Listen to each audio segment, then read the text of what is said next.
सहनावतु सहनौ भुनक्तु सह वीर्यं करवावहि तेजस्विनावधीतमस्तु मा विद्विषावहि। ओम शांति शांति शांति।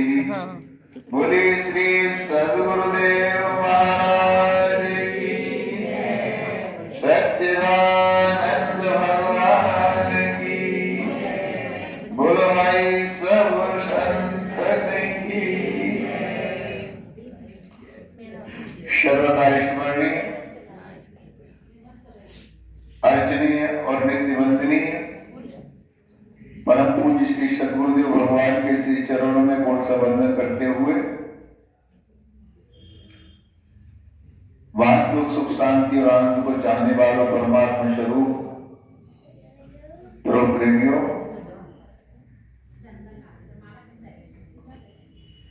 बहुत ही सुंदर,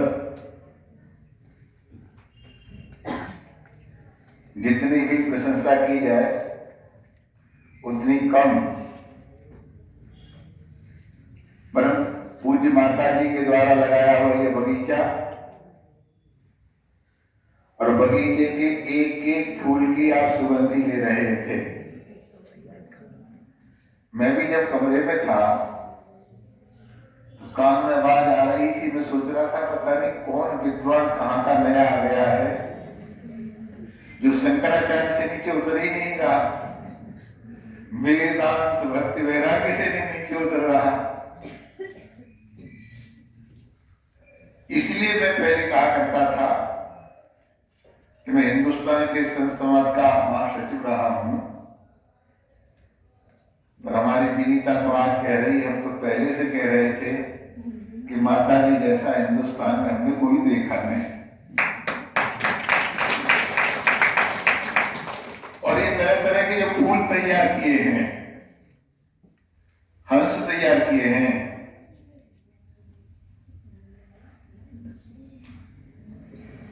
मैं हिंदुस्तान की संत परंपरा से जुड़ा हुआ हूं,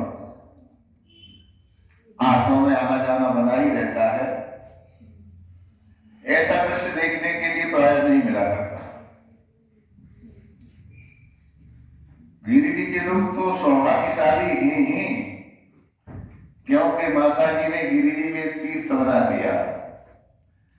शास्त्र कहते हैं तीर्थ कुर्वन्त तीर्थानि तीर्थ भूताय साधवा। सारे विश्व में अगर कोई तीर्थ है तो अगर हम उसके पीछे चले जाएं, क्यों?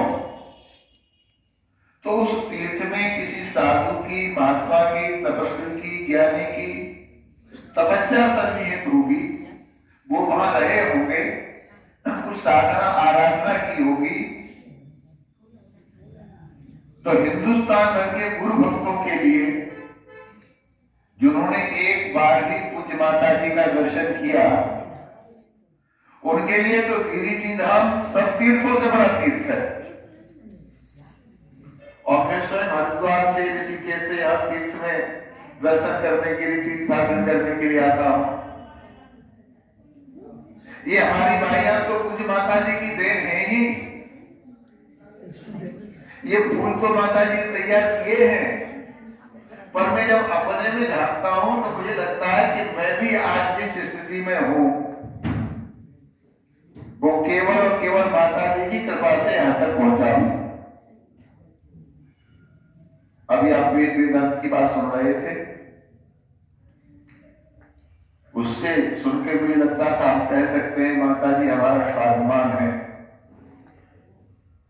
माता जी हमारा अभिमान है। और आप तो परम सौभाग्यशाली हैं जो गिरिडीह धाम के रहने वाले हैं। आपको तो घर से निकले आके दर्शन कर लिए, हम लोग तो दूर दूर से आते हैं। शस्त्रंच शास्त्रंच द्वे विद्ये प्रतिपत्तये। षष्ठी में दो विद्याएं हैं, एक शस्त्र, एक शास्त्र। शस्त्र मतलब है जितने पद पदार्थ हम जीवन में इकट्ठे करते रहते हैं, किसके लिए? दुख के लिए कि सुख के लिए? जब से होश संभालते हैं तब से लेके जितने पद पदार्थ, घर, दुकान, मकान, फैक्ट्री, जो कुछ रुपया, सोना, चांदी इकट्ठा करते हैं, किसके लिए? सुख के लिए।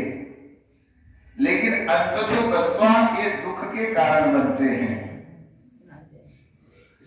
और जो शास्त्र विद्या है, जिसे ब्रह्म विद्या कहते हैं, जिसे ज्ञान कहते हैं, जो गुरु के द्वारा प्रदत्त है, आद्रियते सदा, वो आपका आदर भी कराएगा और उससे कल्याण भी होने वाला है, और उसके आधार पर हम संसार सागर से पार जा सकते हैं, जिसके लिए शास्त्र में कहा गया है कि ऋते ज्ञानात् नैमुक्ति नान्यः पन्था विद्यते अयनाय। अरे संसार के लोगों, कान खोल के सुन लो। आप रात में काम चलाने के लिए प्रकाश किसी प्रकार का करके काम तो चला सकते हैं,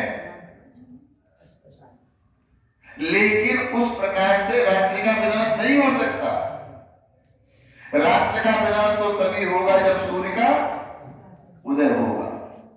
जब सूर्य का उदय होगा फिर रात्रि रह ही नहीं सकती। इसी प्रकार से जीवन में गुरु की कृपा से जो ज्ञानोदय होता है, ज्ञान की प्राप्ति होती है, जिसकी चर्चा हमारी एक से भाई, हमारी रजनी भाई हमसों से जनरेटर ही चलाती रहती है। इतना बढ़िया बैराग की कथा, बैराग पर प्रवचन, मेरा तो हृदय गदगद हो गया।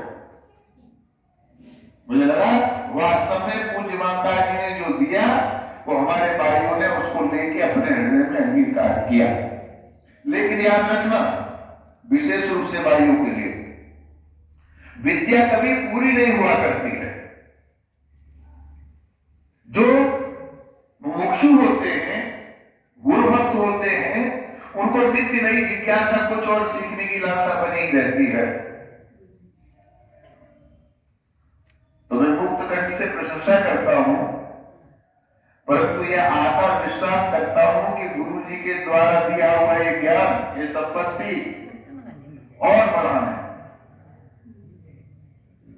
और संसार में एक पूत होता है, एक कपूत होता है, एक सपूत होता है। तो कपूत तो वो होता है जो गुरु का, पिता का दिया हुआ सब सामान नष्ट कर दे। पूत वो होता है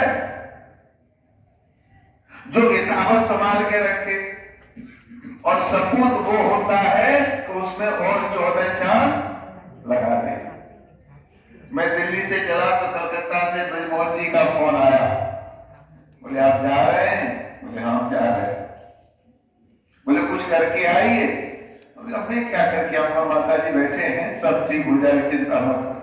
बोले नहीं, हमको माता जी के बगीचे को और चमकाना है।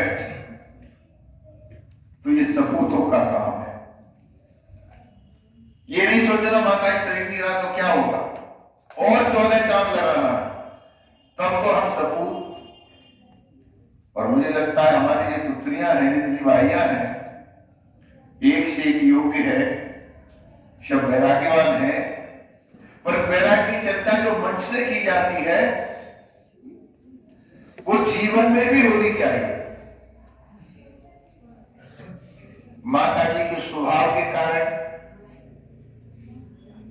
उनके व्यवहार के कारण, उनके ज्ञान के कारण, चाहे आप हो, चाहे हम हैं, चाहे भाइयां हैं, हर एक ये सोचती है कि माता जी हमको बहुत प्यार करती है, हमें बहुत मानती है। ये सबके अंदर होना चाहिए। किसी प्रकार से राग, किसी प्रकार का द्वेष, जब हमारे जीवन में ज्ञान है तो ज्ञाते तत्व का संसार। जब ज्ञान हो गया तो कुछ नहीं रह गया फिर। और ये शरीर तो क्षणभंगुर है। समझदार लोगों की कोरोना ने अकल ठीक कर दी कि नहीं कर दी?